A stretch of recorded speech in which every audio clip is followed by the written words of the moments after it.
রাজধানী ঢাকায় পাবলিক পরিবহনকে আধুনিক, নিরাপদ ও যাত্রা আরামদায়ক করতে এসি বাস চলাচলের অনুমতি বা রুট পারমিট দিয়েছে সরকার।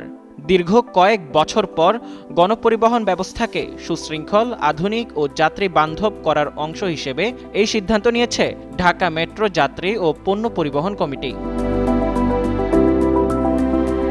এই কমিটির সর্বশেষ সভায় ৬৯০টি এসি বাসের রুট পারমিটের আবেদন মঞ্জুর করা হয়। এর মধ্যে ২০০টি এসি বাস চলাচলের অনুমতি পেয়েছে শাপলা পরিবহন, যেগুলো চন্দ্রা থেকে ধোলাইখাল রুটে চলাচল করবে।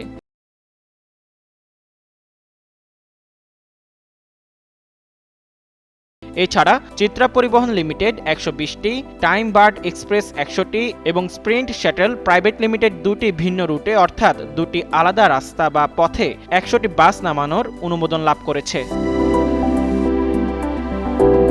অন্যান্য কোম্পানির মধ্যে ইকবাল এন্টারপ্রাইজ ও নিউ ঢাকা পরিবহন ৫০টি করে এবং ট্রান্সপোর্ট সার্ভিসেস ৪০টি ও ঢাকা ট্রান্সপোর্ট লাইন ৩০টি এসি বাসের পারমিট পেয়েছে।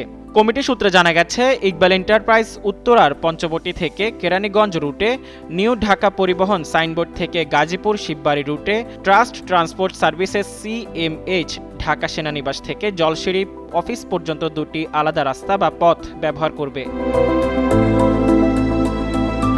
এছাড়া টাইম বার্ডস এক্সপ্রেস সাভার থেকে কালীগঞ্জ বাজার রুটে, শাপলা পরিবহন চন্দ্রা থেকে ধোলাইখাল রুটে, স্প্রিন্ট শ্যাটল বাইপাড়া থেকে চিটাগং রোডে এবং বিমানবন্দরের 3rd টার্মিনাল থেকে পঞ্চবটি রুটে, চিত্রা পরিবহন সাভারের নন্দন পার্ক থেকে মদনপুর রুটে এবং ঢাকা ট্রান্সপোর্ট লাইন কমলাপুর থেকে নারায়ণগঞ্জের বন্দর রুটে তাদের বাসগুলো পরিচালনা করবে।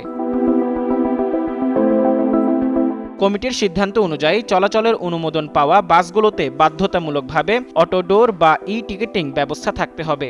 এছাড়া সুশৃঙ্খল বাস ব্যবস্থার লক্ষ্যে প্রচলিত কন্ট্রাক্ট সিস্টেম বাতিল করে কাউন্টার ভিত্তিক সেবা চালু করার নির্দেশ দেওয়া হয়েছে। পরিবহন বিশেষজ্ঞরা বলছেন, যে কোনো বাস চলার অনুমতি দেওয়ার আগে তার চাহিদা আছে কিনা, কোথায় স্টপেজ দিতে হবে, কত সময় পর পর বাস চলাচল করবে, এই কাজগুলো বিজ্ঞানভিত্তিকভাবে করতে হবে। তাই সাধারণ মানুষের সুবিধার্থে এ বিষয়ে সরকারকে কঠোর নজরদারি করার আহ্বান জানিয়েছেন তারা। মুজাম্মেল পায়েল, যুগান্তর নিউজ।